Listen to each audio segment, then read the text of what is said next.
Well, really, really, really proud of our guys.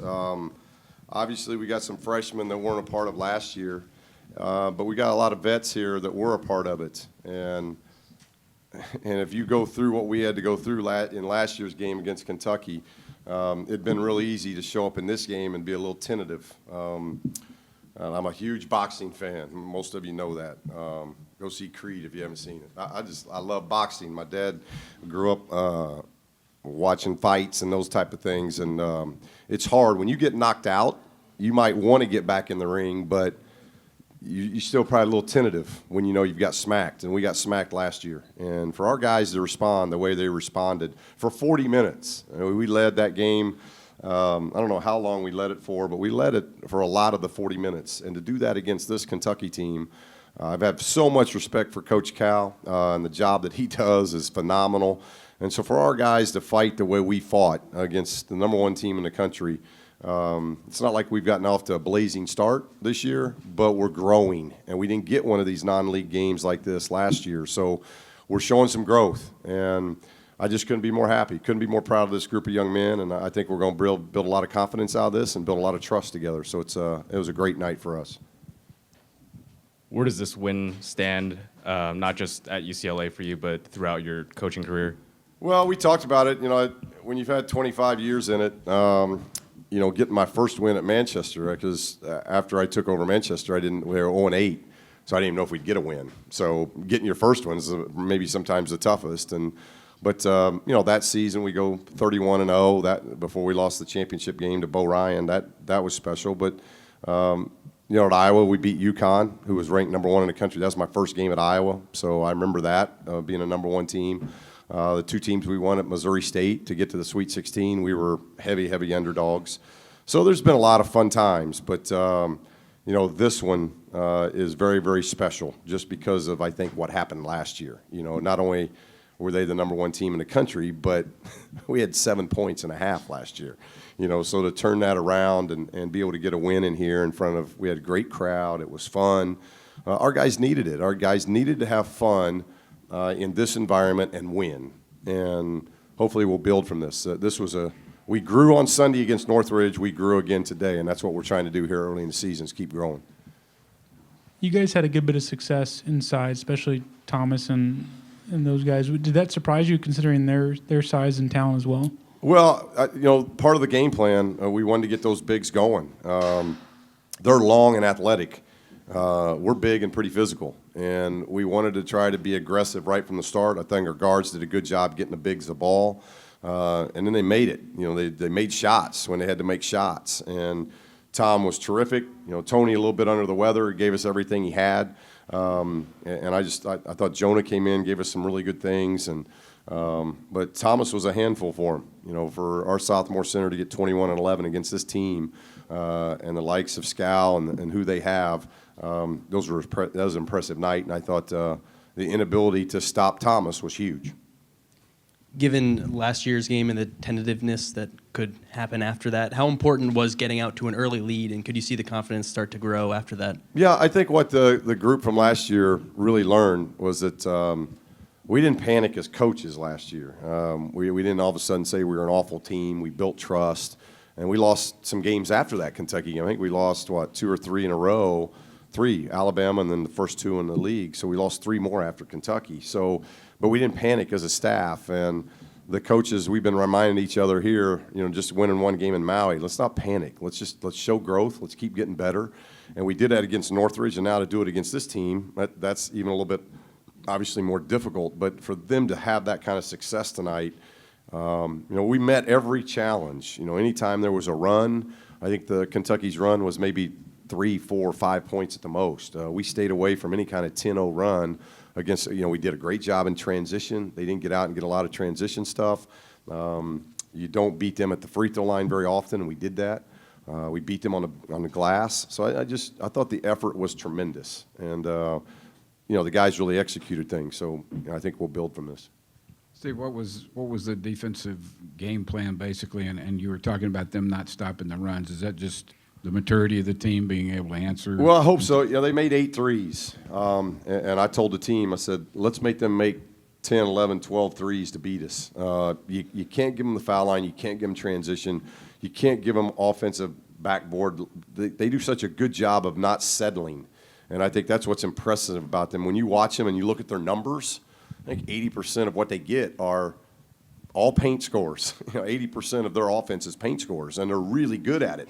Most teams that are like that, you can sometimes get them not to settle. Kentucky's not that way. They don't settle. They drive you, hammer the glass.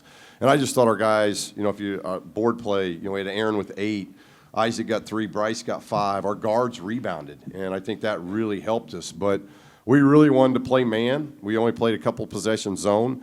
We wanted to man them and really pack it in and see if we could control the paint and make them shoot jump shots. And getting them to shoot 25 threes, I think that's probably the best thing our guys did. That we shoot 11 threes, they shoot 25. If you would have told me that at the beginning of the game, I'd have taken that. And so I thought that was a really good job of what our guys were able to do.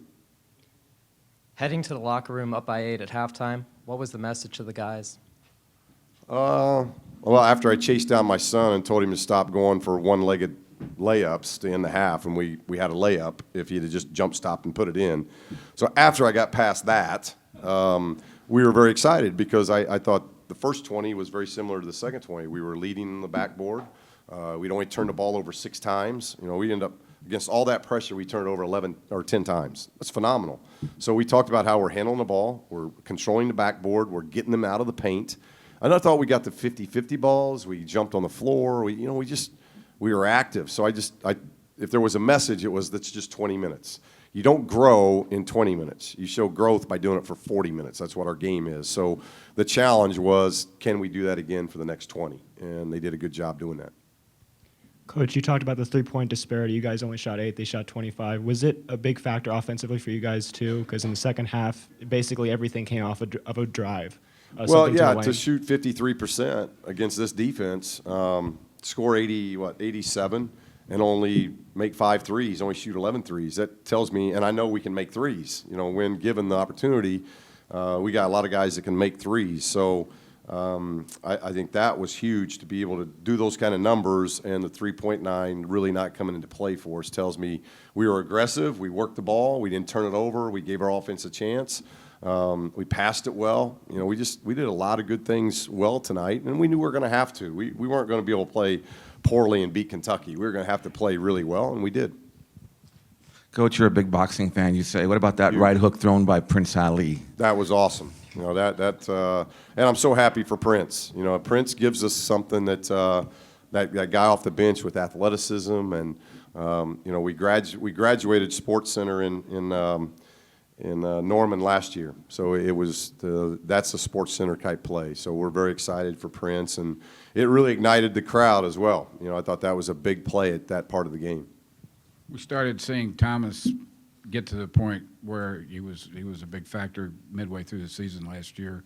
What's the acceleration been like since his summer experience into tonight? I thought what he did this summer was huge because he built confidence in himself. We've been telling him that since he's been here, how good he is, but Tom he's a thinker, he's a worker, and he finally is, I think, this summer gained confidence in making that team and then playing well, winning a gold medal. And these stats are what he does in practice. He's 8 for 11. He makes his free throws. He gets rebounds. But now he's starting to block shots and rebound out of his area. All those athletes on the floor tonight, for us, for them, but there was only one guy that got double-figure rebounds, and that was Tommy Welsh. And then he decides to get 21 points and 2 blocks. They block shots like crazy. And I thought we did that was what we want. We wanted to drive and not shoot it. We wanted to drive and pass it. And we did a really good job of that because I bet that's a season low for them, 2 blocks. So Tommy's doing a lot of good things for us. Coach, the atmosphere in here hasn't been this electric in a long time. How do you keep that going with the alumni and the student body? Because you guys put on a great performance to keep it going through the season. Well, it was great. Our honorary captain tonight was Michael Warren, one of the all-time greats, and he had a great message for the team in the locker room before the game. After I was done, I wanted him to talk before they took the floor, and he quickly, in about 2 minutes, talked about when he was here and Kareem was a freshman, that the freshman team shocked the entire country because freshmen obviously were ineligible at that time to play, and the freshman team beat the UCLA team that obviously is pretty good, and that just kind of went all through the country as a shock. And he said, you now have that opportunity as a group of young men to shock the country because you've got the #1 team in the country right here in your home. And I thought the guys really enjoyed that. And so having our letterman back are huge. I saw Barron, I saw Jamal. You know, we see a lot of those guys come back, what Russ is doing for us. I mean, we've really tried to work that and reach out to our lettermen because they're the blueprint. They're the ones that set all this in motion. So we want them involved as much as possible, and they've been tremendous. And so tonight was great. You know, our fan base was tremendous tonight, and hopefully they enjoyed what they saw. I would think if you're a basketball fan, it's hard not to enjoy what you saw. I thought you saw two teams really competing and fighting, and our guys had a lot of fun. So hopefully they'll come back 6 o'clock Sunday. You know, we got a big one on Sunday. In the last couple of days, how did you approach coming off of last year's game? Is that something that you mention a lot or stay away from it? Very seldom did we talk about it. We showed them no tape. Basically, the only thing I talked to them about was I thought last year, and I said, vets, would you agree last year we came out on our heels, we were soft, we were scared. We played like we were scared. And then all of a sudden it's 24-0 and there's no game. So, you know, if you're gonna play this game, if you want me to cancel it, I'll cancel it. Or if you want to play it, then we got to come to fight. And that's really all we talked about. The rest of it was let's grow, let's get better, let's think about our game plan, and let's execute it the best we can. But that's really the only mention of last year. Thank you, appreciate it.